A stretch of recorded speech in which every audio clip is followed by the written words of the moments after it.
ආයුබෝවන් දයාබර ප්‍රේක්ෂක ඔබ හැමදාමත් බලා සිටින හරිදි ටීවී හෙළ සංස්කෘතිය වැඩසටහනයි මේ ඔබේ ආලින්දයට පැමිණේ. ඉතින් ඔබ හැමදාමත් බලා ඉන්නවා විතරක් නෙමෙයි ඔබේ දැඩි කැපවීම ඔබ දක්වන උනන්දුව නිසාම අපට දිනපතාම ලැබෙන දුරකථන ඇමතුම් අතිවිශාලයි. ඒ කියන්නේ මේ වැඩසටහන ඔබ වැළඳගත් ආදරෙන් ඔබේ ජීවිත වෙනස් වුණා, ඔබේ සිතුම් පැතුම් වෙනස් වුණා. ඉතින් අනාගතයේ සුබ වේවා කියලා අපි ප්‍රාර්ථනා කරනවා. අපි හැමදාමත් මේ හරිදේ ටීවී බලාපොරොත්තු වෙන හරි දෙයම ඔබට ගේන්න. ඒ නිසා මේ අද වැඩසටහන ටිකක් වෙනස් ආකෘති වැඩසටහනක්. ඔබට මතක ඇති මම අද හඳුන්වා දෙන්නේ එතුමා ආර්ථික විද්‍යාව, ගිණුම්කරණය, එහෙම නැත්නම් බැංකුකරණය මේ වගේ විවිධ රටක සංවර්ධනය වෙන ආර්ථික කාරණාත් එක්ක පොතපත පරිශීලනය කරපු කෙනෙක්. හැබැයි දැන් එතුමා ආර්ථික කාර්ය නෙමෙයි කරන්නේ. එතුමා సంతాන කාර්යය. ඒ කියන්නේ තමන්ගේ හිත හික්මවා ගැන ලොකු මාර්ගයකට පිළිපන් කෙනෙක්. ඉතින් එතුමා අපට ලැබීම හරිදේ ටීවී හෙළ සංස්කෘතිය අපි වාසනාවන්තයි. අපි අද හඳුනා ගනිමු එතුමව ලංකා බැංකුවේ හිටපු ජ්‍යෙෂ්ඨ කළමනාකාරතුමා. එතුමා දැන් ඉසුඹුලන විවේකීව ඉන්නේ. එල් අමරසිංහ මැතිතුමා එතුමා අපි ආදරෙන් දයාවන්ත මේ පින්වත් මහත්මාව පිළිගමු. ආයුබෝවන් වේවා කියලා. ආයුබෝවන්. හරි. ඉතින් එතුමා පිළි අරන් නිකන් ඉන්න බෑ. අපි ඉතින් මේ දිනවල කොරෝනා වසංගතෙන් ටිකක් පීඩා විඳිනවා. ඒ පීඩා විඳින මනසට නිවි සැනසෙල්ලේ අපට සහනයක් උදා කරලා දෙන්න අපි දහම් සාකච්ඡාවකට යොමු වෙන්න තමයි. ගිය සතියේ අපි ටිකක් වෙනස් ආකෘතියේ සාකච්ඡාවක් කරේ මේ සමාජ පැතිකඩ, හරස්කඩ අපි කපා ලිහා බැලුවා. එහි තියෙන්නේ දුෂ්චරිතේ පාපය අකුසලයේ නම් එහෙම උන්නේ කොහොමද කියලා කතා කරා. අද අමරසිංහ මහත්මයාත් එක්ක අපි කතා කරන්න යන්නේ ඔබත් මා ගිහි වතෙන් ඉන්නේ. අද වැඩිපුර ප්‍රමාණයක් රූපහානි බලන්නේ ඔබ මේ නරඹන ඔබ ගිහි වතෙන් ඉන්න අය. ඉතින් ඔබත් උත්සාහ කරනවා මේ ගිහි වතින් සිටම නිවන සාක්ෂාත් කරගන්නේ කෙසේද කියලා. ඒකම තමයි ගැටලුව. දැන් අමරසිංහ මහත්මයා නම් විශ්‍රාමසුවෙන් ඉන්නේ. දැන් මම එතුමාගෙන් ඇහුවොත් මුලින්ම විශ්‍රාමසුවෙන් ඉඳින නිසාද ඔබතුමාට මේ දහම් මාර්ගයට ආවේ කියලා මට කෙටි පිළිතුරක් දෙන්න පටන් ගමු. ඔව්. රජයෙන් අපට විශ්‍රාමයක් ලැබුණ වෘත්තියට. ඔව්. දැන් බොහොම දෙනෙක් හිතාගෙන ඉන්නවා අපි විශ්‍රාම ගිහිල්ලා තමයි මේ ධර්මය හොයාගෙන ගිහිල්ලා මේ නිවන් මඟ කුමක්ද කියලා හොයාගන්න කියලා. මම හිතනවා වයස අවුරුදු 60ක් විතර වෙලා නැත්නම් 55ක් පෙන්නට පස්සේ මේ වගේ විශිෂ්ට ධර්මයක් හොයාගෙන යෑමේදී ඇතරම මම හිතනවා යම් අපහසුකම් ඇති වෙනවා. මේ නිසා මේක මම කාටත් කියන්නේ තරුණ කාලෙදී පටන් ගන්න කියලා. අපි මැදි වයසේදී පටන් ගත්තා. තරුණ කාලෙදී නොකර නෙවෙයි යම් මේ ධර්ම මාර්ගය සඳහා ඒ අදාළ පසුබිම සකස් කරමින් ඇවිල්ලා තිබුණා. නියමිත වයසට එනකොට රාජකාරි බහුල වුණා කියලා හිතේ නැහැ අපි. අපි මේ රාජකාරි කරන අතරම මේ ධර්මය මොකද්ද කියන එක නැත්නම් බුදු කෙනෙක් පහළ වෙලා මොකද්ද දේශනා කරපු ධර්මය මොකද්ද කියන කාරණය පිළිබඳව හොයන්න ඕනේ කියන කාරණය අපේ හිතේ ඇති වුණා.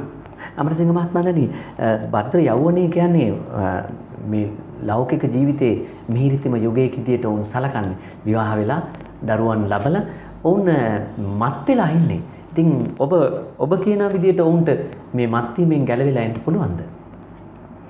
ඔව්. ඒක තමයි ඒ හැම අපිට කියන්න බෑ හැම කෙනාම මේ පංචකාම ආස්වාද විඳින හැම කෙනෙක්ම එතනින් අයින් වෙලා මේ පැත්තට යොමු වෙයි කියලා එහෙම දෙයක් අපිට ප්‍රායෝගිකව කාගෙන්වත් බලාපොරොත්තු වෙන්නත් බෑ. අපි කියන්නේ භද්‍ර යෞවනයේදී මේ කාරණේට සම්බන්ධ වෙන්න කියලා. නමුත් දැන් බහුලව ධර්මය අහන්න ලැබෙනවා කියලා අපි මුලින්ම කිව්වා. ඒ නිසා Tamanට පුළුවන් මේ Tamanගේ රැකිරක්ෂාවලුත් කරමින් තමන්ගේ විවාහ වෙලා ඉන්නවා නම් ඒ විවාහ ජීවිත ගත කරමින් අපිට පුළුවන් වෙනවා මේ සඳහා අපේ ජීවිතයේ වැඩි කාලයක් යොමු කරන්න. මම හිතනවා අනිත් ආගම්වල විශේෂයෙන් අතරම අපි බෞද්ධ දර්ශනය කියන්නේ ආගමක් නෙවෙයි. අපිට මෙතනත් පොඩි ප්‍රශ්නයක් තියෙනවා. මම හිතනවා මේ බුද්ධ දර්ශනය තුල මිනිස්සු බොහෝ දෙනෙක් මේ පන්සලටවත් යන්නේ නැති තැනටපත් වෙලා තියෙනවා. මම දන්නේ මේක හේතු හොයාගෙන යන්න ඕනේ. අපි මුලින්ම මේ කතා කරේත් මේ කාරණේ පිළිබඳවම තමයි. අනිත් ආගම් අදහන අය 99% විතරම ඒ තමන්ගේ පන්සල නැත්නම් ඒ දේවාලයේ කෝවිල ඇසුරු කරගෙන ඒගොල්ලෝ යම් කිසි කටයුතු වල යෙදෙනවා. ඒ ආගමික කටයුතු වල යෙදෙනවා. නමුත් බෞද්ධ දර්ශනය තුල අපිට මේ කාරණය ඊට අල්ප වශයෙන් තමයි දක්නට ලැබෙන්නේ. මෙන්න මේකේ වෙනසක් ඇති වෙන්න ඕනේ. ඒ නිසා හැම කෙනෙක්ම මේ පිළිබඳව යොමු වෙන්න නම් මේ පංචකාම ආස්වාද විදින කාලය ඒක ඉවර වෙලායි කියලා එහෙම එකක් නැහැ.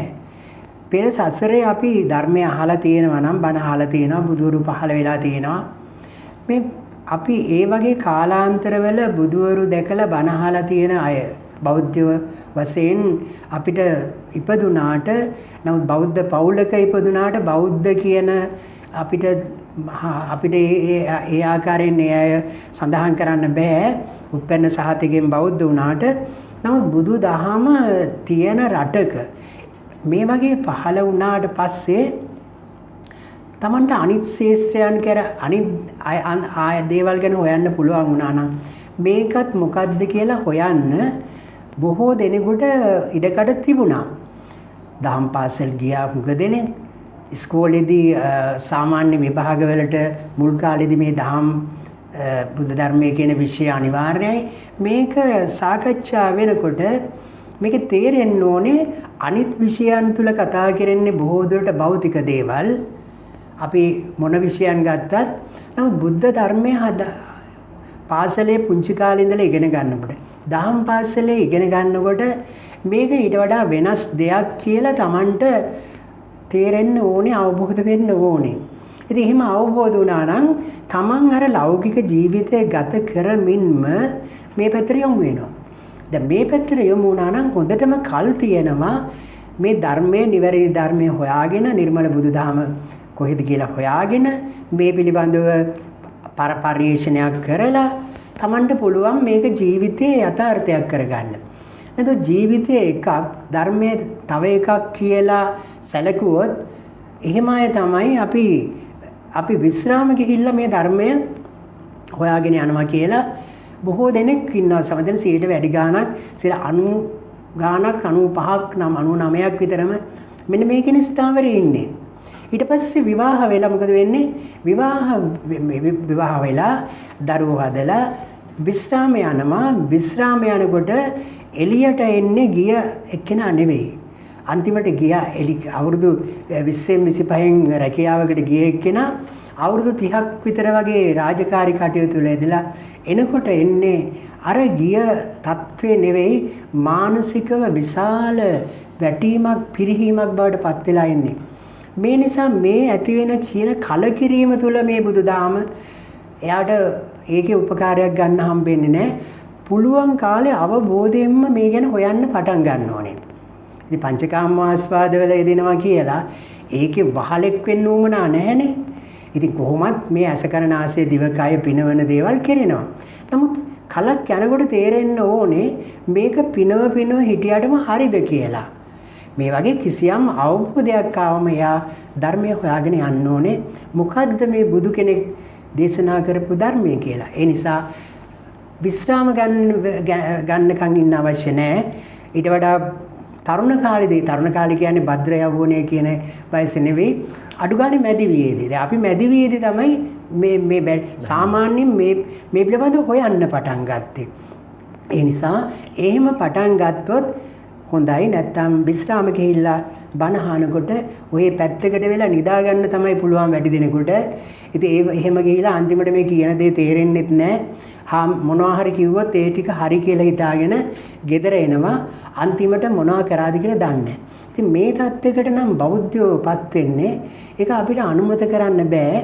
ඒ නිසා අපි අද මේ විදිහට මේ අපි ගිහියෝ වශයෙන් මේ ධර්මය කතා කරන්න ඇවිල්ලා තියෙන්නේ අපිට ගිහි වතක ඉඳගෙන මේ කටයුතුත් කරගෙන අපි ගිහි ගෙදර ඒ තියෙන යුතුයකම් ඒවත් ඉෂ්ට කරගෙන අපි උපරිමයේ ඉෂ්ට කරලා තියෙනවා. ඒවා ඉෂ්ට කරගෙන අපිට පුළුවන් වෙයිද මේ නිවන් මඟ සාක්ෂාත් කරගන්න කියන කාරණේ අපිට හිතට එන්න ඕනේ අවබෝධය. ඒ තුළ අපි මේක පරිශ්‍රණය කරලා හොයන්න පටන් ගන්න ඕනේ. ඒ නිසා මේක තරුණ කාලේද ළමා කාලේද කියන එක ප්‍රශ්නේ නෙවෙයි. කාලය නෙවෙයි ධර්මයේ පිළිබඳව එයාට අවබෝධයක් නැත්නම් මේක හොයන්න ඕනේ කියලා හිතවිල්ල පහළ වෙන්න ඕනේ. අමරසිංහ මහත්මයානේ මට යම් සිහිකැඳ වීමක් කරන්න හිතුණා මේ දැන් ඔබත් මමත් දහම් පාසල් අධ්‍යාපනය ලැබුවා. පාසලේ බුද්ධ ධර්මයේ කියන විෂය හැදෑරුවා. හැබැයි මට ජාතික අධ්‍යාපන ආයතනයේ විද්වත් මණ්ඩලයකට මේ ප්‍රශ්නේ යොමු කරන්නත් හිතුණා. මම යොමු කරා. ඔවුන් සමග සාකච්ඡා කරද්දී මම ඉදිරිපත් කළේ දැන් ඒ පාසල් විෂය නිර්දේශය සහ දහම් පාසල් විෂය නිර්දේශය ඇතුළේ නිවන් අවබෝධය පිළිබඳව කතා වෙන මේ කියන්නේ ලෝකෝත්තර දාර්ශනික සංකල්පයක් කතා වෙන්නේ නැහැ. හැබැයි චරිතායනය එහෙම තවත් සිරිත් මේ කල යුතු නොකල යුතු චාරිත්‍ර වාරිත්‍ර හොඳ බෞද්ධ පරිසරයක පෞරුෂය ඒ කියන නිපුණතා ප්‍රමාණයක් පමණයි සීමා සහිත ප්‍රමාණයක් පමණයි කතා වෙන්නේ. හැබැයි එයින් ඔබට ඔහු බෞද්ධ දරුවෙක් විදියට සමාජයට එද්දි වැඩිහිටියෙක් වෙද්දි ඔහුට වෙනම ලෝකයක් මේ දාර්ශනික සංකල්පයක් තියෙනවා හදාරන්න. මේක සමාජගත උනේ නැහැ කියලා මට හිතුනේ. ඒ කියන්නේ ඒ නිසාම ඔවුන් හිතුවා බුද්ධ ධර්මයේ බෞද්ධ දර්ශනය කියලා කියන්නේ දහම් පාසල් පොතේ තිබුණු ටික පමණයි. ඒ තියෙන්නේ ඔබේ චරිතායනය, ඔබේ පෞරුෂය හදන්න ලියන ලද කොටස්. ඒක ධර්මයේ තිබිච්ච සුවිශේෂී වත්සිරිත් ප්‍රමාණය. ඉතින් මම ඔබතුමාගෙන් අහන්න කැමතියි අපි දැන් මේ වැඩිහිටියෝ වෙලා බෞද්ධ සාහිත්‍යයේ එහෙම නැත්නම් මේ විදියට ගිහිවතින් කෙලිස් ප්‍රහීන කර එහෙම නැත්නම් වීරිය වඩපු ධෛර්යවන්ත උත්තමයෝ හිටියාද? ඔවුන් මොන වගේ චරිත ලක්ෂණද තිබුණේ? ඔව්. දැන් අපිට දැන් ඔබතුමා කියනවා වගේ දහම් පාසල් වලදී මේ පිළිබඳව අපි මේ බුද්ධ දර්ශනය ගැන කතා කළා. අපිට අහන්න ලැබුණා දහම් පාසලේ විවිධාකාරයෙන් මේ ධර්මයේ සාකච්ඡා කරනවා. මේක ඒ වගේම මේ බුද්ධ ධර්මයේ තුල බෞද්ධ සංස්කෘතියක් ගැන කතා කරනවා, බෞද්ධ සමාජයක් ගැන කතා කරනවා, විවිධ ශාස්ත්‍රයන් ගැන කතා කරනවා. කොහොම හරි පාසල් තුලත් කතා කරනවා. මේ බෞද්ධ විෂයයට බෞද්ධ ළමයි වැඩි දෙනෙක් හොඳ සාමර්ථ්‍ය අරගෙන ඉස්කෝලේ වලින් විභාග පාස් වෙනවා. මේ ධර්මය අහන්න ලැබෙනකොට ඔය අතරේ කොහෙන් හරි එයාට ආධ්‍යාත්මික පැත්ත වර්ධනය කරගන්න ඕනි කියන දෙයක් ඔළුවට වැටුනොත් එයා ඒ පැත්තට ගමන් කරනවා. එයා ඊට පස්සේ එයා වෛද්‍යවරයෙක් වෙනවද, ඉංජිනේරුවෙක් වෙනවද මොකද්ද කියන එක නෙවෙයි ප්‍රශ්නේ. වෘත්තිය අදාළ නැහැ. වෘත්තිය අදාළ නැහැ. ඒ මෙන්න මේ කියන කාරණය අදත් ප්‍රායෝගිකව කරන අය ඉන්නවා. අපිට හම්බ වෙනවා ඒ වගේ වෛද්‍යවරු, ඉංජිනේර වගේ අය, ඒ වගේම අපිට ව්‍යාපාරික ලෝකේ හම්බ වෙනවා. ඊටාම තරුණ අය සමහර විට හිතන්නත් බෑ මේගොල්ලන්ට මේ ධර්මයේ පිළිබඳ හොයාගෙන යන්න මේ කාලයක් තියෙනවාද කියලා. නමුත් මේ වගේ හම්බ වෙනවා. ඒ වගේ පිරිසක් ඇත්තටම මේ ධර්මයේ හොයාගෙන යන අවධියක් තමයි අද තියෙන්නේ. මට සමා වෙන්න දැන් ඔබතුමාට මේ රූපවාහිනී වැඩසටහන දැන් ඔබතුමා 9ක් 10ක් වගේ ඉතා විශාල සංඛ්‍යාවකට සහභාගී වුණා. මේ හරහා විදේශයෙන් ඔබට ඇමතුම් ලැබෙනවා. ඒ වගේම ඔවුන් ධර්මයේ පිළිබඳ දක්වන උනන්දුව ඒ ගැන මට පොඩ්ඩක් කියන්න. ඔව්. දැන් මේ සාකච්ඡාව අහනකොට ඉතින් ගොඩ දෙනෙක් කියනවා ඉතින් මම ඒ ගැන මගේ ධර්ම මම කරපු සාකච්ඡා පිළිබඳව මම තවත් කෙනෙකු දෙයක් කියපු දෙයක් මම කියන එක ඒ තරම් හොඳ නැහැ. ඒ අය ඇතරම ඉතින් යම්සි දෙයක් ප්‍රසාදයක් දක්වනවා කියන කාරණා පිළිබඳව කොමාරි විශාල නැඹුරුවක් තියෙනවා. ඒ නිසා තමයි අපි මේ පැත්තට මේ විදිහට ධර්මය කතා කරන්න ඕනේ කියලා අපි තීරණය කළෙත්. ඉතින් ඒ නිසා අද අපි කතා කරපු නැවතර මාතෘකාවට එනවා නම් අපිට මේ ධර්මයේ හොයාගෙන යන්න ඒ වයස් කාලයවත් එහෙම බාධාවක් නැහැ. කොහොමද විස්රාම ගිහිල්ලා මේක හොයන්න ගියොත් මේක කරන්න නම් බැරි වෙනවා. ඒ නිසා මම සියලු දෙනාටම ආරාධනා කරනවා, ඉතා ගෞරවයෙන්, ඉතා භක්තියෙන් ආරාධනා කරනවා, පුළුවන් කෙනෙක් හැම වෙලාවෙම මොකද්ද මේ බුද්ධ දේශන බුදුහාමුදුරුවෝ කියන්නේ කවුද, උන්වහන්සේ මොකද්ද දේශනා කළා තියෙන්නේ කියලා දැන් හොයන්න පටන් ගන්න. පුදුමාකාර අධ්‍යාත්මිකව කිසියම් දුරකට යාට යම් කිසි සතුටක් ලැබෙයි. ඊට පස්සේ ආව නිතින්ම නිවන් මාර්ගයට යොමු වෙන ධහම එයාට හම්බ වෙනවා. තාම පැහැදිලි මේ පිළිතුරක් මට ලැබුණා එතුමාගෙන්. අමරසිංහ මහත්මයාණනි, අපේ බෞද්ධ සාහිත්‍යයේ මට ඒ චරිත ප්‍රමාණයක් විශේෂයෙන් මේ සූත්‍රානුසාරයෙන් කියන්නේ බුද්ධ කාලේ බුදුන් වහන්සේ වැඩ ඉන්න කාලේ ගිහි වතින්ම සෝවාන් සකෘදාගාමි අනාගාමි අරහත් ඵලයටපත් වෙච්ච ගිහි පුද්ගලයන් සෑහෙන ප්‍රමාණයක් ඉන්නවා. දැන් මම ඒ සඳහන් කරන්නෙම මේ රූපහානි ඉදිරියේ හෘදේ තිබි රූපහානි නාලිකාව නරඹන ඔබ මේ වැඩි පිරිසක් ගිහියන්. ඒ නිසා අපිට ඔබත් මමත් මෙතුමත් අපි හැමෝටම ධෛර්යවන්තව මේක වඩන්නට ඕනේ. මොකද මේක භික්ෂු භික්ෂුණී උපාසක උපාසිකා කියලා සිවණක් පිරිසට දේශනා කර සද්ධර්මයක් එක තැනකට කේන්ද්‍ර වෙලා නැහැ. ඒ නිසා අපි හැමෝම උත්සාහ කරොත් අපිට මේ ගමන කෙලවර කරන්න පුළුවන්. අමරසිංහ මහත්මයාණන්, මට සූත්‍රානුසාරයෙන් මට මතකයි ඔබතුමා මගෙත් එක්කත් කතා කරා. ඒක විශාල සුද්ධ වූ චරිතයක්. මට ඒ ගැන පොඩ්ඩක් විමසින්න. අපිට මේ බුදු දහම ගැන අපි සාකච්ඡා කරනකොට, අපි මේ පිළිබඳව අවබෝධය ලබා ගන්නකොට අපිට එක චරිතයක් නෙවෙයි බහුල වශයෙන් මේ පිළිබඳව ගිහි චරිත හම්බ වෙනවා, විශාල වශයෙන් හම්බ වෙනවා. මේ සියලු දෙනා මේ ගිහි වත තුල ඉඳගෙන මේ ධර්මය අවබෝධ කරගත්ත අය.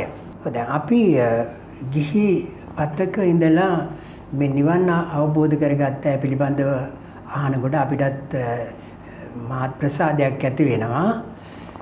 අපි මේ බුදුදහම අපිට ප්‍රායෝගිකව ක්‍රියාත්මක කරගන්න පුළුවන් කියලා. මේ වගේ අය පුදුමාකාර චරිත අපිට හම්බ වෙනවා මේ බුද්ධ ශාසනය තුල. ඉතින් විශේෂයෙන්ම අපිට ඒව ගැන කතා කරන්න පුළුවන් නම් කවුරුත් දන්නවා මේ දැන් අඟුලිමාල වගේ චරිතයක්. දැන් අඟුලිමාල ගිහි වතේ ඉඳගෙන අපි දන්නවා ඒ ඇඟිලි මාලයක් ඇඟිලි ගුරු පූජාවක් හැටියට මේ ඇඟිලි මාලයක් හදලා පූජා කරන ගුරු පූජාවක් සඳහා මිනිමරමින් මේව එකතු කරගෙන ගිය කෙනෙක් කියලා අපි දන්නවා. ඉතින් මේ පිළිබඳව අපි දන්නවා මේ පුජ්‍යලයා අවසානයේදී අම්මා පස්සෙන් එළවෙනකොට අම්මව මරා ගන්න බුදුහාමුදුරුවෝ මෙතෙන්ට මැරියත් වෙලා මේ අඟුලිමාලට අපි යම්සි ධර්මයක් දේශනා කරනවා. ඒ තුල අඟුලිමාලට පුළුවන් වෙනවා. ඒ වගේම තව අපිට හම්බ වෙනවා දැන් අපිට මේ ආලවක කියලා අපි හදන යක්ෂයෙක් නෙමෙයි. ආලවක කියන්නේ එක්තරා යක්ෂ ගෝත්‍රිකයෙක්. අන්නේ ආලවක යක්ෂයා පිළිබඳව අපි මේ කතාව තුල අපිට හම්බ වෙනවා. ඒ ආලවක යක්ෂයා ඒ බුද්ධ දේශනාව අහලා එදා සෝතාපන්න බවට පත් වුණා කියලා. ඒ වගේ විවිධ චරිත හම්බ වෙනවා. තවත් කෙනෙක් හිටියා මේ සරකාණි කියලා. අවුරුදු 80ක් විතර යනකම් එයා බිබී හිටියේ. ඒ කියන්නේ හොඳටම එයා සුරාමතින් තමයි කාලය ගත කළේ. මෙයා ශාක්‍ය වංශිකයෙක්. ඒ ශාක්‍ය වංශිකයේ අන්තිමට ඒ පවුලේ ඒ කුලෙන් නිරපනවා. ශාක්‍ය කුලෙන් නිරපනවා.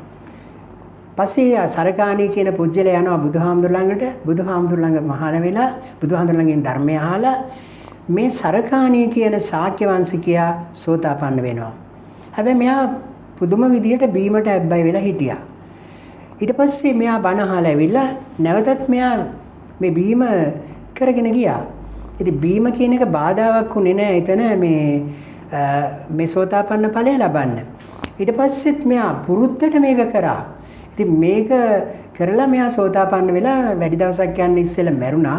මැරුණම ගිහිල්ලා අහනවා එක්තරා එක්තරා රාජ්‍ය මේ ශාක්‍ය වංශිකයෙක් බුදුහාමුදුරන් අහනවා මේ සරකාණි කියන පුජ්‍යලයා මේ විදියට බිබී ඉඳලා නැත්තම් මේ විදියට සුරාපාන මතින් හිටපු කෙනෙක් ඔබ වහන්සේකින් බණහල සෝතාපන්න වුණා කියන එක ඇත්තද? බුදුහාමුදුරෝ ඒක අනුමත කරනවා. ඊට පස්සේ ඒ සරකාණි කියන පුජ්‍යලයා මැරිලා සෝතාපන්න ඵලයේ තුල එතුමා මැරිලා කියන්නේ ඒ ඵලයට අදාළව යා මෙතනින් චුත වෙලා පටිසන්ධියක් ලැබුවා කියලා බුදුන් වහන්සේ දේශනා කරනවා. ඒ වගේම තවත් ගොඩක් තියෙනවා. මම තව වැදගත් තැනකට එන්නයි මේ කතන්දරේ මේ උදාහරණ ගැන කතා කරේ. ඒ කියන්නේ මට අවසරයි බාධා කරන්න. ඒ කියන්නේ තමන්ගේ සමහර මේ පුරුදු ඇබ්බැහිකම් වලින් එන්න පුද්ගලයෙකුටත් ඔහුව සමාජයෙන් අයින් කරන්නේ නැතුව හැබැයි ඔහුට ධම්ම අවබෝධය වගේ මේ තරම් ගැඹුරු ශ්‍රේෂ්ඨ තැනකට එන්න හැකියාවක් තිබෙනවා නම් ඒ කියන්නේ මේ ධර්ම ඉච්ඡර විවෘතයි කියලා. ඔව්. අනේකයි මේ ධර්ම අද කොතනින් මිනිස්සු හිතනවත් දන්නේ මේක ගැඹුරුයි කියලා. ඒ වගේ දෙයක් තුළ තමයි මේ ධර්මය ගැන හොයන්න උගදෙනෙක් මැලි වෙන්නේ. ඒ පිළිබඳව ප්‍රශ්නයක් තියෙනවා. ධර්මයේ දන්න පුද්ගලයා ඊටා ශාන්ත වූ ඇවතුම් පැවතුම් තියෙන්න ඕනේ. ඔහුගේ වචනය සංවර විය යුතුය. ඔහු දැහැමි ක්‍රියාපමණක් කළ යුතුය කියන තැනකට එහා ගිහපු චිත්‍රයක් මට මැවි පේනවා. ඒක සත්‍යයක්. දැන් ඒ වගේම චරිත ටිකක් ගැන කිව්වේ තවත් එක චරිතයක් කියන්නම්. සන්තති කියලා ඇමතියෙක් හිටියා. මේ සන්තති ඇමතියා හොඳට කියන්නේ එයා කිසියම් ජයග්‍රහණයක් නිසා එයාට සතියක් එයාට නිදහස දීලා තිබුණා. මේ හොඳට කාලා බීලා විනෝද වෙලා එයාට ගත කරන්න එයාට යම්සි කාලයක් වෙන් කරලා දීලා තිබුණා. මේ සන්තති ඇමති හොඳටම බීලා ඇතා පිට යනකොට බුදුහාමුදුරුවෝ ඒ සන්තති ඇමතිව දැකලා කියනවා මෙන්න මේ සන්තති ඇමතිය අද රහත් වෙනවා කියලා. අද දවසේ. ඒ වගේම හවස දැන් මිනිස්සු බලාගෙන එනවා මේ බීලා ඉන්න මිනිස්සයා මේ සන්තති හොඳටම වෙරිමතින් යන්නේ. බුදුහාමුදුරුවෝ මෙන්න මෙහෙම දෙයක් කිව්වා කොහොම වෙයිද දන්නේ නැහැ කියලා මිනිස්සු පුදුමෙන් බලා හිටියා. ඒ වගේම හවස සන්තති ඇමති එනවා බුදුහාමුදුරුවෝ වඩිනවා. බුදුහාමුදුරුවෝ ධර්මයක් දේශනා කළා. ඒ ධර්මය අහලා ඒ සන්තති ඇමතියා ඇතා පිට ඉඳිද්දිම රහත් බවට පත් වුණා කියලා කියනවා.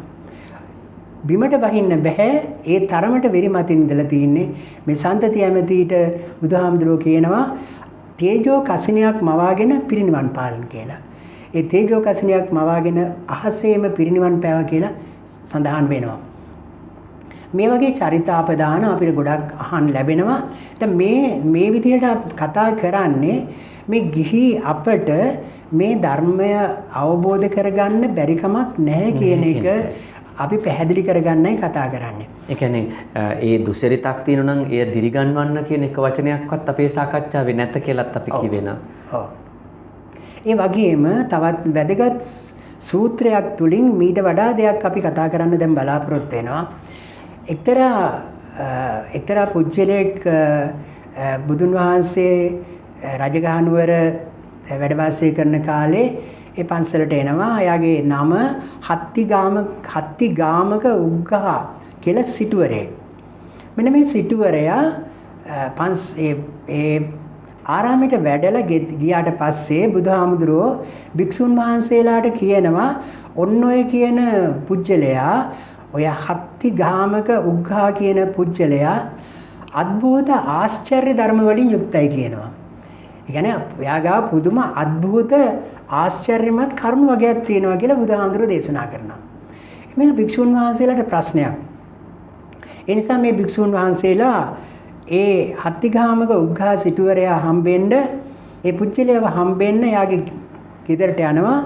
ගෙදරට ගිහින් අහනවා බුදුන් වහන්සේ ඔබතුමා ගැන කියනවා ඔබතුමා මේ අద్භූත ආශ්චර්ය ධර්මයන්ගෙන් යුක්තයි කියලා. මොකද්ද මේක ඇත්ත? ඒ පුජ්‍යලයා මේ ස්වාමින් වහන්සේලාට කියනවා ස්වාමීනි මට නම් තේරෙන්නේ නැහැ බුදුහාමුදුරුවෝ මොනවා මගේ දැනගෙන මේ විදිය දෙයක් කිව්වද කියලා. හැබැයි මට මෙන්න මෙහෙම අద్භූත කරුණු වගේක් මාගාව තියෙනවා. මං හිතන්නේ ඒවා ගැන වෙන්නේ නැති බුදුහාමුදුරුවෝ කියන්නේ කියලා මෙයා විස්තර කරන්න ගන්නවා. මම භාගතුන් වහන්සේ හමු වෙන වෙලාවේ බොහොම මේ ඉඳුරන් පිනවමින් ඒ කියන්නේ එයත් මේ බීමතින් කාලය ගත කරපු එක්කෙනෙක්. එහෙම ඉඳලා බුදුහාමුදුරුවෝ දකින්නවත් එක්කම එයා කියනවා මගේ සුරා මදය පහ වුණා කියලා කියනවා. බුදුහාමුදුරුවෝ දකින්නකොට බණහල නෙවෙයි. බුදුහාමුදුරුවෝ දකින්නටම මෙයාගේ සුරා මදය පහ වුණා කියනවා. අන්න ඒක මගේ ආශ්චර්ය දෙයක් වෙන්න පුළුවන් කියලා කියනවා. ඊළඟට කියනවා දැන් මේ විදිහට දැන් සුරා මත පහ වුණාම දැන් උන්වහන්සේ මට ධර්මයක් දේශනා කරනවා. මම ඒකෙදි කියනවා මේ දාන කතා, සීල කතා, සග්ග කතා, නෙක්ඛම්ම කතා මෙන්න මේ වගේ මේ දන් දීමේ විපාක පිළිබඳව, සීලේ විපාක පිළිබඳව, එහෙම නැත්නම් ස්වර්ග ලෝක පිළිබඳව සහ මේවෙන් සියල්ලෙන් අයින් වීම නෙක්ඛම්මයේ පිළිබඳව දේශනාවක් කරා. ඊට පස්සේ මේ අතරත මට උන්වහන්සේ මේ චතුරාර්ය සත්‍ය දේශනාවක් කළා. මෙන්න මෙහෙමයි දුක හටගන්නේ.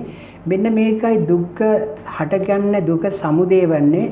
මෙන්න මේ විදිහටයි දුක්ඛ නිරෝධය නිරෝධගාමිනී පටිපදා වෙන්නේ කියලා මෙන්න මේ විදිහ දේශනාවක් කළා. මට මෙන්න මේ දහම පිළිබඳ පුදුමාකාර පැහැදිලිකමක් වුණා, මට අවබෝධයක් වුණා කියලා කියනවා. මෙන්න මේ නිසා මා තුළ කිසියම් වෙනස්කමක් ඇති වෙලා තියෙනවා. බුදුහාමුදුරුවෝ මෙන්න මේ නිසා තමයි කියන්නේ නැත්තේ මා තුළ යම්කිසි ආශ්චර්යමත් අద్భుත දේවල් තියෙනවා කියලා. ඒ විදිහට තව වැදගත් දෙයක් කියනවා. මං ගෙදර ගියාම මගේ හිටිය තරුණ භාර්යාව 4 දෙනෙක් හිටියා. ඒ තරුණ භාර්යාවන් කැඳ වෙලා මම ඒ අයට කිව්වා කැමති කෙනෙකුට පුළුවන් මේ සිටු ගෙදර ඉඳගෙන තමන්ගේ ජීවිතාන්තයේත් එක් ඒ අයට අවශ්‍ය සියලු පහසුකම් තියෙනවා එහෙම ගත කරන්න පුළුවන්. එහෙම නැත්නම් කැමති කෙනෙකුට පුළුවන් තමන් කැමති පුරුෂයෙක් ඉන්නවා නම් ඒ පුරුෂයාත් එක්ක යන්න කියලා. මේ 4 දිනාටම කිව්වම එයාගේ හිටපු වැඩිමහල්ම කියන්නේ එයාගේ ඒ 4 දිනාගේ තරුණම බිසව ප්‍රධාන බිසව ඉදිරිපත් වෙලා කියනවා ස්වාමීනි මට මෙන්න මෙහෙම කෙනෙක් ඉන්නවා. මට එයාත් එක්ක යන්න අවසර දෙනවද? බුදුහාමුදුරුවෝ එයාව කැඳවන්න කියනවා. කැඳවලා අතපැන් වත් කරලා එයාට බාර දුන්නා කියලා කියනවා. මෙන්න මේක මගේ ආශ්චර්ය ධර්මයක් කියලා කියනවා. මෙන්න බලන්න අපි හිතාගෙන ඉන්නවා මොනවද මේ වෙනස්කම්? උඩින් යන කතාවක්වත් බිමින් යන කතාවක්වත් එහෙම දෙයක් නෙවෙයි. මේ ධර්මය ඇහුවට පස්සේ මේ ධර්මය කියන්නේ මේ චතුරාර්ය සත්‍ය ධහම කියලා කියන්නේ මෙන්න මෙහෙමයි. මේ දුක කියන්නේ මේ පංචකාම ආස්වාදය පස්සේ යාම දුකයි. ඉතින් මේවා පස්සේ යන්නේ මේ ආස්වාද පස්සේ යන්නේ මේ මුලාවකටපත් වෙලා මේ මට ආස්වාද විඳින්න පුළුවන් කියලා. මේ වගේ බුදු කෙනෙක්ගෙන් ධර්මයක් අහනකොට නැත්නම් මේ නිර්මල ධහම අහනකොට මිනිසුන් තුළ මේ ලෝකයේ පිළිබඳව ලෝකයේ අසාරත්වය දකිනවා. ඒ ලෝකයේ අසාරත්වය දකිනවා කියන්නේ මේ ලෝකය අනිත්‍ය වශයෙන් දකිනවා. මේ ලෝකයේ කැමැතිසේ පවත්වන්න බෑ කියලා දකිනවා. මේ ලෝකයේ දුකයි කියලා දකිනවා. මේ ලෝකයේ අසාරයි කියලා දකිනවා. මෙන්න මේ න්‍යාය ධර්මය අවබෝධ වුණාට පස්සේ හරියටම ඒක අවබෝධ වුණා නම් මේ අසාර ලෝකෙ තුල තවත් මොන පංචකාමාස්වාද විඳින්නද කියලා අදහසක් එනවා. මෙන්න මේ වගේ දෙයක් වෙනසක් ඇති වෙනවා මිසක් වෙනස් දෙයක් නෙවෙයි. එහෙම නැතුව මේ අද සෝතාපන්න වෙන්න බෑ කියලා එහෙම දේවල් නැහැ. අද මේ ධහම තියෙනවා නම් මේ විදිහේ දේවල් මේ ධර්මයේ නිර්මල ධර්මයේ අහන්න ලැබෙනවා නම් මේ විදිහටම ගිහි වෙන්න පුළුවන්, පැවිදි වෙන්න පුළුවන්, මේ වෙනස්කම ඇති වෙන්න පුළුවන්. මෙන්න මේක තමයි මේ ධර්මයේ තියෙන ආශ්චර්යය. ඉතින් ඒ නිසා අපි ඔබතුමා අහපු ප්‍රශ්නෙට උත්තරේ වශයෙන් මට කියන්න පුළුවන් මෙන්න මේ පිළිබඳව මෙන්න මේ වගේ නිර්මල දහමක් පිරිසිදු දහමක් බුද්ධ දර්ශනය කියලා කියන්නේ. මේ බුද්ධ දර්ශනය තවමත් ජීවමානයි. බුද්ධෝත්පාද කාලයේ වසර 5000ක් තියෙනවා. දැනට 2500ක් ගෙවිලා තියෙන්නේ. ඒ නිසා ප්‍රමාද වෙලා හරියන්නේ අප්‍රමාදෝ අමත පදම් පමාදෝ මච්චුනෝ පදම් කියලා බුදුහාමුදුරුවෝ කියලා තියෙනවා. ඒ නිසා ප්‍රමාද වීම නිවරට මාර්ගය නෙවෙයි. ඒක මරණ පදය කියලා කියන්නේ ඒක මායයට අයිති ලෝකෙට යන්නේ. ඒ නිසා අප්‍රමාදව කටයුතු කළොත් මේ නිවන් මඟ පූර්ණය කරගන්න පුළුවන් කියන සත්‍ය අපි අවබෝධ කරගන්න ඕනේ. පුළුවන්.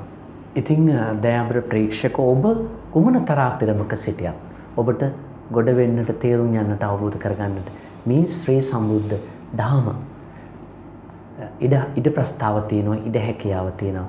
අපි ආරාධනා කරන්නේ ඒකයි. එතුමා ඉතා සියුම්ම මනරම්ම මේ පැහැදිලි කරා. ඉතින් ඔබටත් දැන් ගැටලු ඇති වෙන්න පුළුවන්. හර්දි ටීවී ප්‍රධාන කාර්යාලය අබේසීකර ලීබඩු මාලිගයේ උඩුමහල ලඹතුව ගාල්ල දුරකථනයේ 077 321 39 66. හර්දි ටීවී කොළඹ කාර්යාලය මාදිවල පාර තලවතුගොඩ දුරකථනයේ 011 70 60 531. කෙටි විරාමයකට අපි ගිහිල්ලෙමු ඔබ ඔය ආකාරයෙන්. විරාමයෙන් පසු නැවතත් අපි හර්දි ටීවී හෙළ සංස්කෘතික වැඩසටහනින් ඔබත් එක්ක සම්බන්ධ වෙන්නේ. අපිත් එක්ක සම්බන්ධ වෙන්නේ එල් අමරසිංහ මැතිතුමා. ඒ පින්වත් මහත්මයා ඉතා හොඳින් මේ ධහම තේරුම් අරගනිමින් අවබෝධ කරගනිමින් අපට ප්‍රකාශ කරගන්න. ඒකයි අපට තියෙන ඊටාම ආඩම්බරය. අපි වාසනාවන්ත වෙන්නේ ඒකයි. ඉතින් මමත් වාසනාවන්තයි මේ පුටුවේ මිදගෙන මටත් මේ ධහම් කරනා ඉතා හොඳින් දිහාගෙන තේරුම් ගන්න එක. ඔබ වගේම. ඉතින් ඔන්න මම මගේ විරාමයෙන් පසු වැඩසටහන ආරම්භ කරන්නම් මෙසේ. ඔබයි මායි ගැටලුවක් තියෙනවා. දැන් මේ කියන විදිහට අපිට මේ ගොඩ වෙන්න තේරුම් ගන්න මොකක්ද අපි කරන්න ඕන? මම එක ප්‍රශ්නකින් මෙහෙම අහන්නම්. අමරසිංහ මහත්මයාණනි, අපි මම හිතනවා මේ ප්‍රශ්නේ ඉතාම සාධාරණයි කියලා මේ වචනේම අන්තර්ගත වෙන සාසන ප්‍රතිපදාව. මේ අපි නිවන් මාර්ගට යන සාසන ප්‍රතිපදාව ගිහිවතෙන් සිට ඒ මට පැහැදිලි කරගන්න ඕනේ. ඉතාම සරලව. හොඳයි.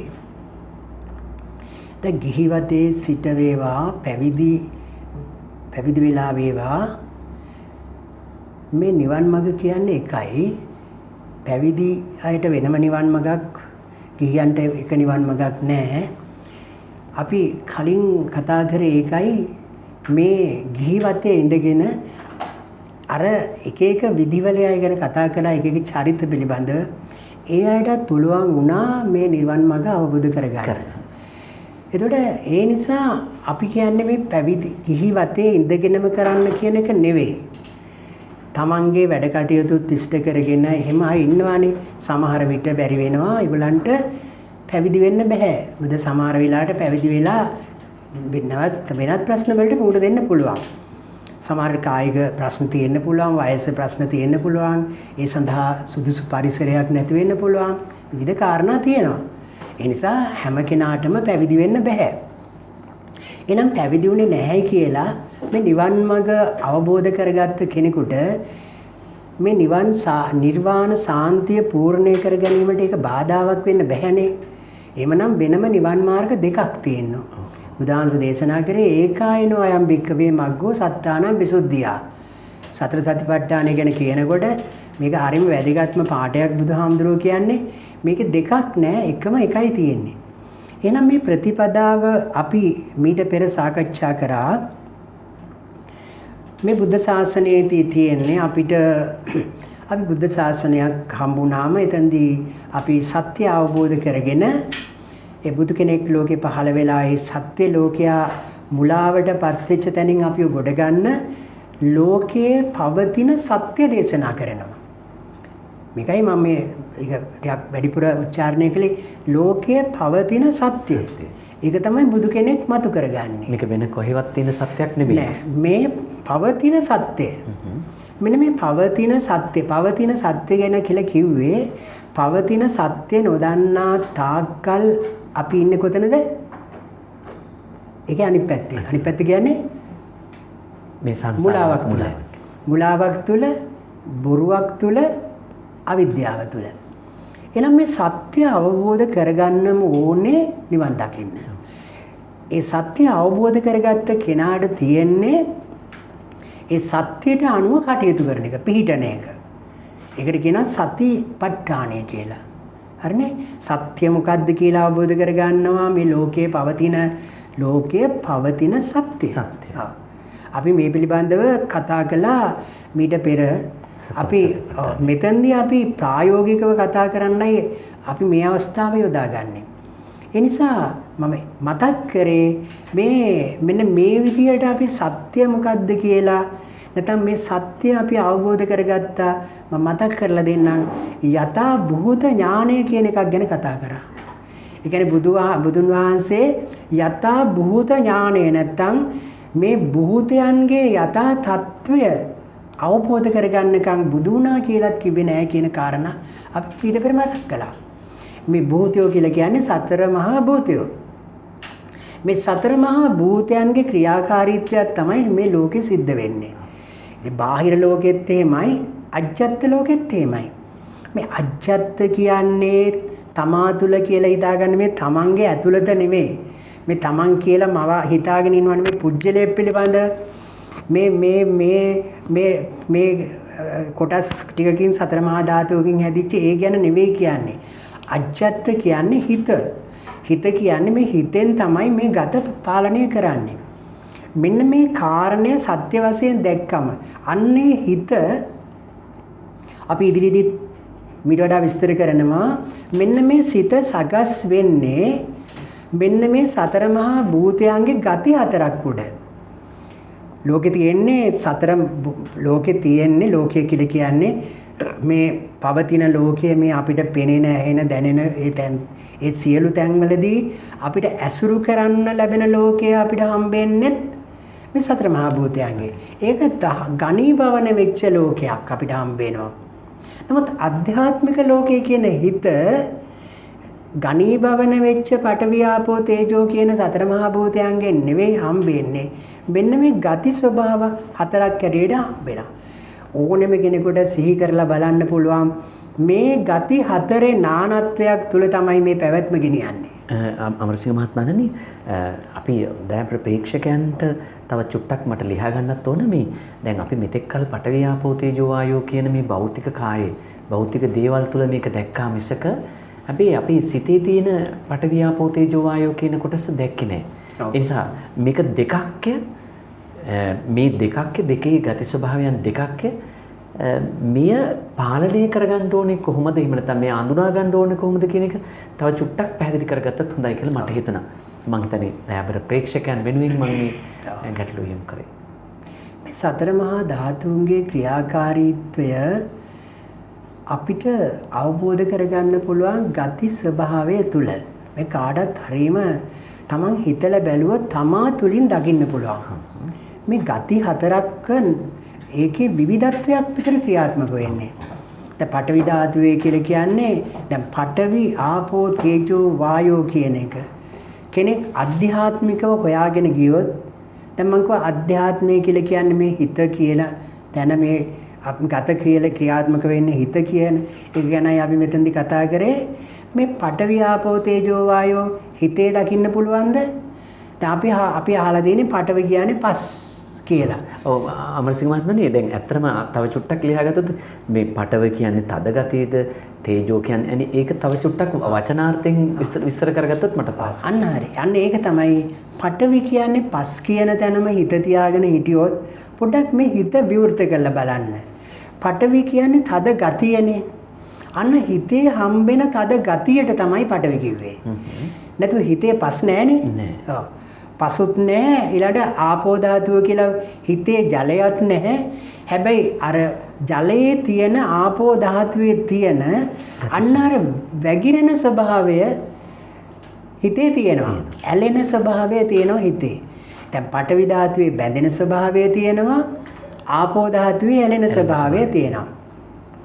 එතකොට නැතුව අපි පඨවි ධාතුව ආපෝ ධාතුව කිව්වම මේ කෙනෙක් බලනවා නම් ඒක තමා තුළින් දකින්නත් කියලා කියනවා නම් මේක තමයි යථා භූත ඥානය කියලා කියන්නේත් කියනකොට කෙනෙක් පඨවි ධාතුව කියලා බුදුහාමුදුරෝ දේශනා කරපු මේ හිතේ ගති ස්වභාවය තමා තුළින් දකින්නේ නැතුව මේ කයේ තියෙන ගති කයේ තියෙන පඨවි ආපෝ තේජෝ ගැන හිත යොමු කරොත් අර කවදාවත් එයාට නිවන් දකින්න බෑ. එයා වෙන දැනකට හිත යොමු කරලා ඉවරයි. මෙන්න මේ නිසා මේ ගති ස්වභාව හතර පඨවි ආපෝ තේජෝ වායෝ තේජෝ කියන්නේ දැවෙන ගතිය ගිනි ගන්න ගතිය. දැන් අපිට හිතේ දකින්න පුළුවන් මේ ගතිය. අපිට මොනවා හරි යම් ප්‍රශ්න වලදී මේ මම කියන මේ දෘෂ්ටිගත වෙලා ඉන්න තාක්කල් අපිට මේ හිතේ ගිනි දකින්න පුළුවන්. දැන් සමහර අය කියනවා දරුවෙකුට මොකක් හරි ප්‍රශ්නයක් වුණාම අපිට මහා විශාල ගින්නක් අඩගත්තා කියලා කියනවා. පපුව පිච්චිලා කියයි කියලා කියනවා. ඉතින් මේ ගින්න කොහෙද තිබිලා තින්නේ? හිතේ පිච්චුණා කියලා කියන්නේ කොහොමද මේක තේරෙන්නේ නැත්තේ මිනිසුන්ට? මේ ස්වභාව මෙන්න මේ කියන ගති හතරක් ගැන තමයි මේ ගති හතර නිසා තමයි මේ පැවැත්ම හටගන්නේ. මෙන්න මේ නිසා මේක අවබෝධ කරගන්න එකට කිව්වා යථා භූත ඥානය කියලා. මේ පිළිබඳව අපි උදාහරණයක් අපි කතා කරනවා.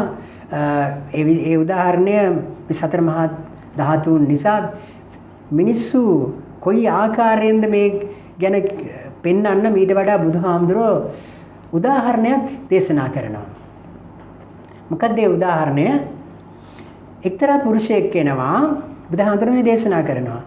එක්තරා පුරුෂයෙක් කෙනවා. එයාට තව කෙනෙක් කියනවා ඔබට සර්පයෝ 4 දෙනෙක් බාර දෙනවා. සර්පයෝ 4 දෙනෙක් බාර දෙනවා. ඔබ ඒ සර්පයෝ 4 දෙනා නැගිටවන්න ඕනේ, ඒ අය කවන්න ඕනේ, පොවන්න ඕනේ, ඒ අය නගා සිටවන්න ඕනේ, පෝෂණය කරන්න ඕනේ, සියලු දේ කරන්න ඕනේ. හැබැයි මේ සර්පයෝ 4 දෙනාගෙන් එක්කෙනෙක් හරි ඒ කිසියම් අඩුපාඩුවක් වෙලා එයා දෂ්ට කරොත් ඒ පුජ්‍යලයා මරණය හෝ මරණය සමාන දෙයකටපත් වෙනවා. දැන් මේක නේ හිතලා බලන්න ඕනේ. මොකද්ද මේ බුදුහාමුදුරුවෝ මේ සතර මහා ධාතුන්ට සර්පයෙක් කියලා කතා කරේ? දැන් සර්පයෙක් කියලා කියන්නේ අපි මේ පඨවි ආපෝ තේජෝ ගති හතර තමයි පෝෂණය කරන්නේ. ඒකට තමයි ආහාර දෙන්නේ.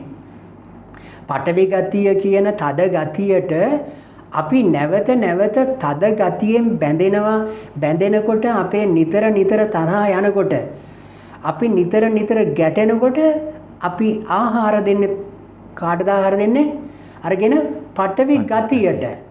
මෙන්න මේ විදිහට පඨවි ගතියට ආහාර දෙනවා. ඉතින් පඨවි ගතිය පෝෂණය කරනවා. ආපෝ ගතිය. දැන් ආපෝ ගතිය කියලා කිව්වේ ඇලෙන ගතිය නැත්නම් වැగిරෙන ගතිය කියලා තමයි පොත්වල තියෙන්නේ. ජලය කියන ජලයේ ස්වභාව ගතිය.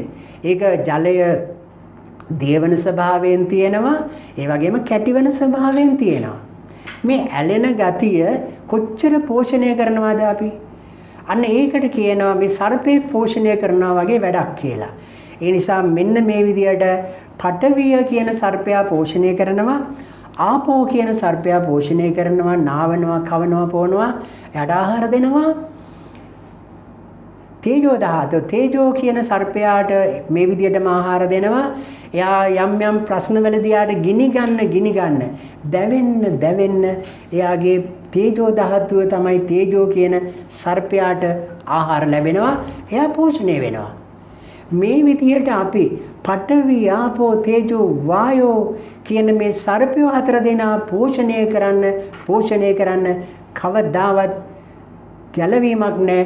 වැරදිච්ච තැන මේ සර්පයෝ දෂ්ට කරනවා. අපිට ඒ කියන්නේ ඒ අපේ සර්පයන් විශේෂයිත සර්පයන් 4 දෙනා පෝෂණය කරනවා යන අකුසල මූලයක්ද කුසල මූලයක්ද? ඔව්.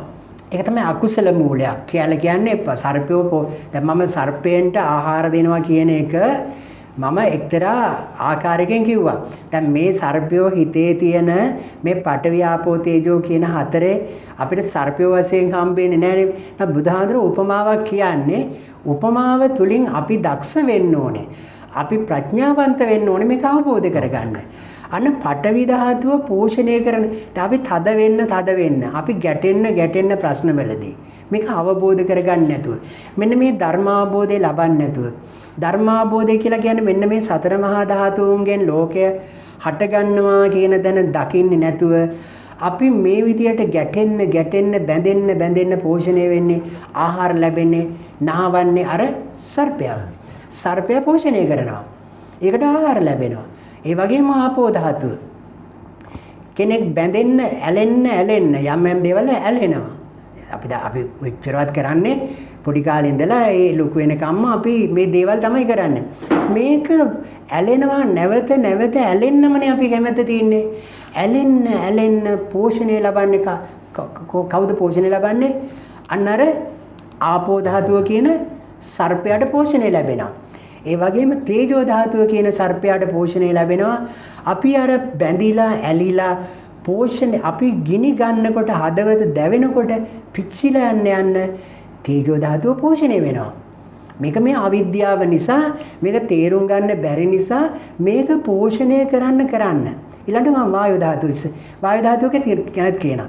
දැන් වායු ධාතුවේ ස්වභාවය තමයි අපේ තියෙන හිත එක වෙලාවකට වික්ෂිප්ත වෙනවා. එක වෙලාවකට ඇකිලෙනවා. පංචකාම ආස්වාදනේ මූලික දේ ඒක ලැබෙනකොට ඒව ලැබෙන්නේ මේ පඨවි ආපෝ තේජෝ වායෝ ගති හතර තුල තමයි මේ ආස්වාදය ලැබෙන්නේ. මේ අපි ආස්වාදය ලැබලා තියෙනවා නම් ලැබිලා තින්නේ මේ පඨවි ආපෝ තේජෝ වායෝ හතරෙන්. ඒ ආස්වාදය ලැබුණා කියලා කියන්නේ මේ සතර මහා භූතයන් නැත්නම් මේ සර්පයෙන්ව පෝෂණය කරපේක. අපි පංචකාම ආස්වාද විඳින්න පෝෂණය වුණේ මෙන්න මේ සර්පය හතර දෙනා. අන්න අර වායෝ ධාතුවේ ලක්ෂණය මේවා යම් කිසි අඩුපාඩු වෙනකොට අන වික්ෂිප්ත වෙනවා. නැත්තම් මේ ඒව යම් දේවල් වල Tamanට සතුටක් දැනෙනකොට අපේ හිතේ පිනා යනවා, පිම්බෙන ගතියක් ඇති වෙනවා. මේ විදිහට පිම්බෙන ගතියක් ඇති වෙනවා, හැකිලෙන ගතියක් ඇති වෙනවා, වික්ෂිප්ත ගතියක් ඇති වෙනවා. මෙන්න මේ සතර මහා ධාතුන් පෝෂණය කරන්න ඒගොල්ලන්ව හදා වඩා ඒගොල්ලන්ව නිදි කරවනවා, ඒගොල්ලෝ නහවනවා, කන්න දෙනවා, බොන්න දෙනකොට කවදාවත් මේ සතර මහා ධාතුන්ගෙන් ගැලවීමක් හම්බෙන්නේ නැවත මේ ලෝකේ හදාද දෙනවා. මේක ඊටාම සංකීර්ණ දැනක්. මේක තේරුම් ගන්නයි උත්සාහ කරන්න ඕනේ. ඒ නිසා බුදුහාමුදුරුවෝ සර්පය හතර දෙනෙකුට උපමා කරනවා. දැන් කෙනෙකුට දැන් ධර්මය අහන්න ලැබෙනවා. ධර්මය අහනකොට තමයි දැනගන්නේ මේක සර්පය හතර දෙනෙක් කියලා. දැන් කවුරුත් අහලා තියෙනවද සර්පය? දැන් බුදුහාමුදුරුවෝ මේ බුද්ධ දේශනාවනේ අපි කතා කරන්නේ. අපි කතා කරන දෙයක් නෙවෙයිනේ. මෙන්න මේ සර්පය හතර දෙනා ගැන අවබෝධයක් ලබන්න මෙන්න මේ යථා භූත ඥානෙ නැත්නම් බුදුන් වහන්සේ දේශනා කරපු මේ ධර්මය අපිට අහන්නම ලැබෙන්න ඕනේ. දැන් අහනකොට මොකද වෙන්නේ? අපි මේ සර්පය හතර දෙනා පෝෂණය කරනවද? අපි සර්පෙන්ට බය පලා දුවනවද? අපි එතනින් පැන ගන්නවා. දැන් මොන පැන ගන්නවා? දැන් සර්පෙන්ට බය සර්පයෝ කියලා සර්පයව අඳුරගන්න එපා ඉස්සෙල්ලා. දැන් අපි ගාව ඉන්නා මිනිස්සු වේශයෙන් මෙන්න සර්පයෝත් ඉන්නවා. ඉතින් අඳුරගත්තේ නැත්තම් මොකද වෙන්නේ? අපි දැස්ස කරනවානේ. ඒ වොන්තරල් දේවල් වෙනවා. ඉතින් ඒ කියන්නේ මේ අපි අසුරු කරන ඒ අය අතරත් මේ ස්වභාව තියෙනවා. මේක කෙනෙකුට හිතන්න පුළුවන් තැනටයි අපි කතා කරන්නේ. ඊළඟට මෙයා ධර්මය අහලා මේ ධර්මය ඇහුවම තමයි තේරෙන්නේ එහෙනම් මෙතන තමයි බිය කර්ම තැන මෙතනින් පලා දුවනවා. පලා දුවනකොට තව 5 දිනක් හම්බ වෙනවා. වදකයෝ 5 දිනක් හම්බ වෙනවා. බුදුහාමුදුරුවෝ මේ දෙන උපමාවක්. කවුද වදකයෝ 5 දෙනා? දැන් මෙතනින් දුවන එක්කෙනාට හදනවා වදකයෝ 5 දෙනෙක් ඉන්නවා. මොනවද වදකයෝ 5? වදකයෝ 5 කියලා කියන්නේ වදකයෝ වද දෙන ඒවා. වද දෙන 5ක් හම්බ වෙනවා. මොනවද වද දෙන 5? පංච උපාදානස්කන්ධේ. රූපය වද දෙනවා. මේ රූපය තුලින් අපිට හට ගන්න වේදනාවක් දෙනවා. ඒවා අඳුර ගන්න සංඥාවක් දෙනවා. ඒවා සංස්කරණය වෙනකොට අපිට මේවා තියෙනවම වගේ කියලා දැනෙන්න අපිට වද දෙනවා. වද වෙනවා. විඥාණය තුලින් මේවා දැන ගන්නකොට මේවා තියෙනවා කියලා වද දෙනවා. එනම් බලන්න බුදු කෙනෙක් දෙන දහම දෙන උපමාව මෙතනින්ම පුළුවන් පංච උපාදානස්කන්ධය මෙතෙක් අහලා තියෙන කෙනාට හිතන්න ලොකු අවස්ථාවක් ලැබෙනවා. මේ පංච උපාදානස්කන්ධය කියන්නේ වදකයෝ 5 දෙනෙක්. දැන් මේ වදකයෝ 5 දෙනා වදකයෝ කියලා දැනගන්න එපා. අපි වදකයෝ නැතුව අපි මේ පංච උපාදානස්කන්ධය කියන්නේ අපිට බොහොම ආස්වාදගෙන දෙන දෙයක් කියලා කිව්වොත් අපිට දැන් රූපේ ආස්වාදගෙන දෙනවා. වේදනාව තමයි අපිට වින්දනයගෙන දුන්නේ. ඒ සංඥාව නිසා තමයි අපි මේ පංචකම ආස්වාද විඳින්නේ. ඒ නිසා තමයි මේ සංස්කාර කරේ මේ විඥානය කියන මායාකාරය මේ කරන අවුල තුල මේක වදයක් නෙවෙයි මේක ආස්වාදයක් කියලා කෙනෙකුට දැනෙනවා නම් එයා මේක බය පැනලා යන්නේ නැහනේ. මේක අල්ල ගන්නවා. මෙන්න මේ තවත් උපමාවක් බුදුහාමුදුරුවෝ දේශනා කළා. මේක මේ විදිහට දැක්කම මොකද කරන්නේ? මේ වදකයෙන් බේරෙන්න එතනොත් පයින්. මෙන්න ධර්මය අහනවා. සතර මහා ධාතුන් ගැන ධර්මය ඇහුවා. පංච පාදානස්කන්ධය ගැන ධර්මය අහනවා. දැන් මෙතනින් බයේ පැල්ල යන එක්කෙනාට හම්බ වෙනවා කියලා බුදුහාමුදුරුවෝ දේශනා කරනවා. අවි අමෝරා ගත්ත 6 වෙනි මහා වදකෙක් හම්බ වෙනවලු. 6 වෙනි වදකයා. එයා අරිට වඩා දරුණුයි අවි අමෝරාගෙන ඉන්නේ. කවුද මේ අවි අමෝරාගෙන ඉන්න වදකයා? බුදුහාමුදුරුවෝ දේශනා කරනවා ඡන්ද රාගය. ඡන්ද රාගය කියන වදකයා වැරදිච්ච තැන ඉවරටම ඉවර කරලා දානවා. දැන් පංච උපාදානස්කන්ධයේ අසරයි මට චන්දරාගයේ අවියමෝරාගත්ත දරුණු වදකෙක් නම් චන්දරාගයේ පිළිබඳව තව චුට්ටක් පැහැදිලි ගත්තොත් ඒ ස්වභාවයන් මොන වගේ කෙලෙස් වල මූලයන් කොහොමද කියලා. දැන් මෙතන තමයි ප්‍රධානම මේ ඡන්ද රාගය කියලා කියන්නේ ඡ කියන්නේ හිතට අන්ධ වෙනවා කියන්නේ අපි නොදැන මේ කටයුතු කරනවා. ඒකට තමයි ඡන්දය කියලා කියන්නේ. ඡන්දේ නිසා රාගයෙන් බැඳෙනවා. රා කියන්නේ මොනවද? මත් වෙන දේවල්. රා කියන මත් වෙන දේවල් අග්‍ර කරගත්තම රාග වෙනවා. ඡන්ද රාගය කියන්නේ මෙන්න මේ වගේ දෙයක්. පංචකාම ආස්වාද නැත්නම් මේ රූප වේදනා සංඥා සංකාර තුල අපි හිර වෙලා මේකේ ආස්වාද විඳිනවා. මේ ආස්වාද විඳින්නේ ඡන්ද රාගය කියන බැම්ම නිසා. පංචකාමයේ පංචස්කන්ධයක් හැටියට දකින්න පුළුවන් නම් දැන් බුදු කෙනෙක් බුදු වුණාම රහතුන් වහන්සේ රහත් වුණා කියලා කියන්නේ එයා මේ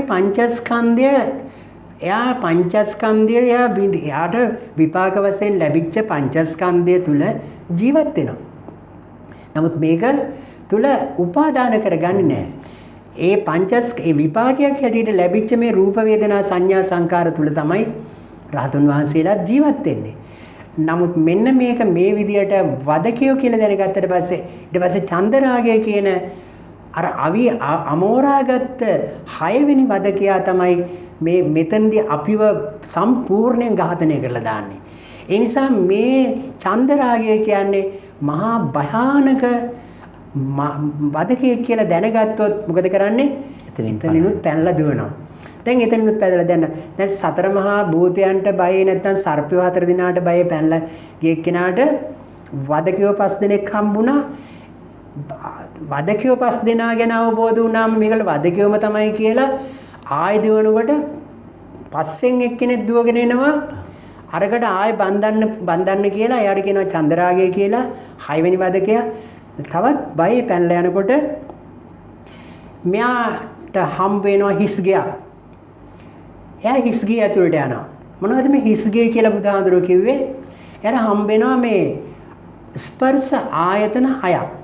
ඒ කියන්නේ චක්කු සෝත ගාන දිව්වා කාය මන කියන මේවා හිස් දේ. හිස් කියලා කිව්වේ මේ අපිට එළියේ තියෙන ඇස කන නාසය දිව කය නම් මේකට බුදුහාඳුරෝ හිස් කියලා කියන්නේ නැහනේ. හිස් ගයක් කියලා තියෙනවා. ඒ කියන්නේ රූපයක් දකිනකොට ඒ වෙලාවම හැටගන්න චක්කායතනයට තමයි මෙතන කියලා කිව්වේ ස්පර්ශ ආයතනය කියලා කිව්වේ. නැත්නම් චක්කායතන සෝතායතන. මෙන්න මේ ස්පර්ශ ආයතන 6 බුදුහාමුදුරුවෝ පෙන්නනවා හිස්ගයක් කියලා.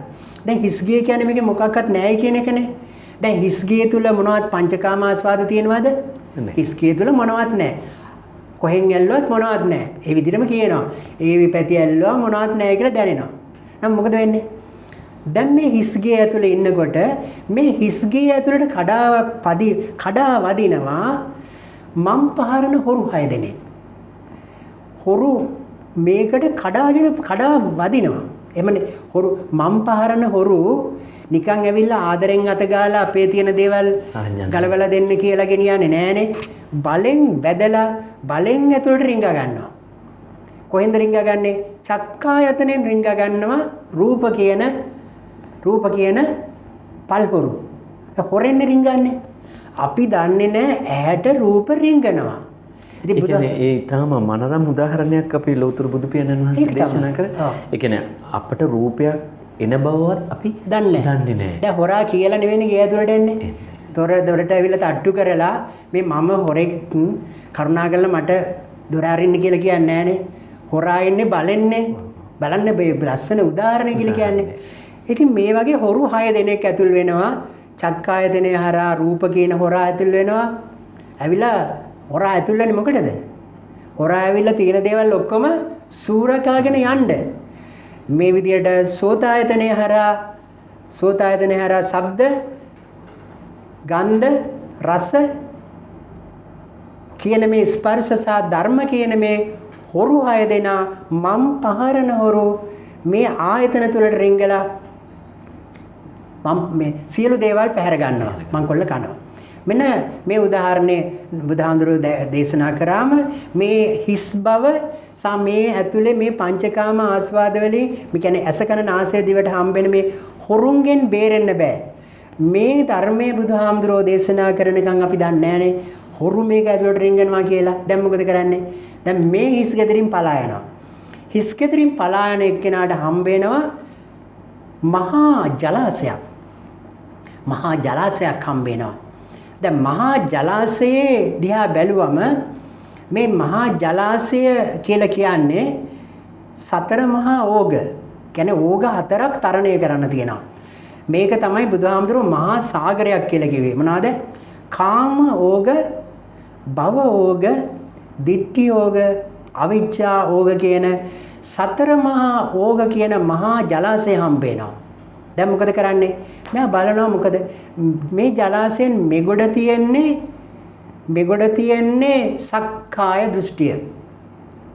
කියන්නේ මේ පැත්තේ දෘෂ්ටිගත වෙච්ච කෙනෙක් ඉන්නේ. එහා පැත්තේ පේනවා ඒ පැත්ත මෙතනින් එගොඩ වුණා නම් එතන නිවන. දැන් එගොඩ වෙන්නත් ක්‍රමයක් තියෙන්න ඕනේ. දැන් මොකද්ද අපි ජලාශයකින් එගොඩ වෙන්න නම් මොකද්ද කරගන්න ඕනේ? පහුරක් හදා ගන්නවා. දැන් ඔන්න ධර්මය හම්බෙන තැන මෙන්න මේ ඕග 4 හම්බෙන තැන අපිට බුදු කෙනෙක් පහළ වෙලා ජලාශය මේ මහා ජලාශය තරණය කරන පහුර හදලාදී පහුර පෙන්නනවා. මොකක්ද මේ පහුර? ආර්ය අෂ්ටාංගික මාර්ගය. මෙන්න මේ පහුර හදාගත්තට පස්සේ නිකම්ම හදන්න බෑ. බුදුහාමුදුරුවෝ හැමෝටම පහුරු හදලා දෙන්නේ නෑ. අපි දැනගන්න ඕනේ ධර්ම අවබෝධය කරලා. දැන් අපි සාමාන්‍යයෙන් ඒ වගේ මොකක් හරි ජලාශයක් හම්බුනාම අපි කරන්නේ පහුරක් හදාගෙන ගොඩ වෙනවා. දැන් මේ කියන සතර ඕග කරණය කරන්න බුදුහාමුදුරුවෝ අපිට පහුරක් හදන හැටි පෙන්ලා තියෙනවා. මේ තමයි ආර්ය අෂ්ටාංගික මාර්ගය. මේ ආර්ය අෂ්ටාංගික මාර්ගය කියන පහුර අරගෙන එගොඩ වුණා නම් ඒ තමයි නිවන. එතනින් එගොඩ වෙච්ච කෙනාට කියනවා රහතුන් වහන්සේ කියලා. මෙන්න බලන්න සතර මහා ධාතුන් පිළිබඳව බුදුන් වහන්සේ මම මේ දේශනාව කතා කරේ නෑ. දේශනාවේ නම කිව්වේ නෑ. ඒ දේශනාවේ නම ආසි විසෝපම සූත්‍රය. සංයුක්ත නිකායේ මට මතක හැටියට හම්බෙන්නේ ආසි විසෝපම සූත්‍රය.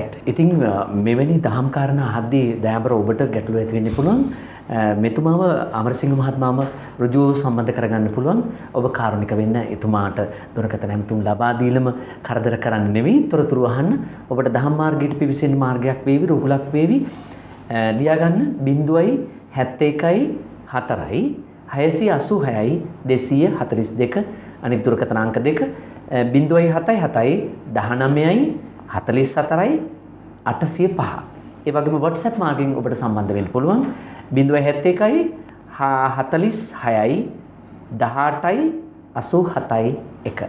ඉතින් අපි මේම දහම් සාකච්ඡාවේම තවත් දිගුවක් අපට බලාපොරොත්තු වෙන්න පුළුවන්. මම හිතන්නේ දීර්ඝ කතා දේශමාලාවක් යන්නේ. දයාබර ප්‍රේක්ෂක ඔබට අපි සුබ පතනවා මේ දහම් මාර්ගයේ යන්න ඕග ධර්මයේ කරන්න ඔබටත් හැකියාව ධෛර්ය ලැබේවා කියලා.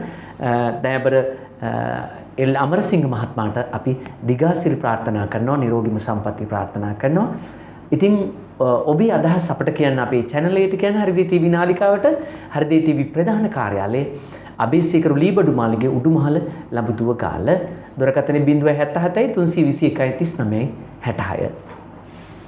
ඉතින් අපි සමුගෙන යන සෝදානම් ලබන සතියේත් අපි හෙළ සංස්කෘතික වැඩසටහනින් මේ ආකාරයෙන්ම හමු වෙනවා.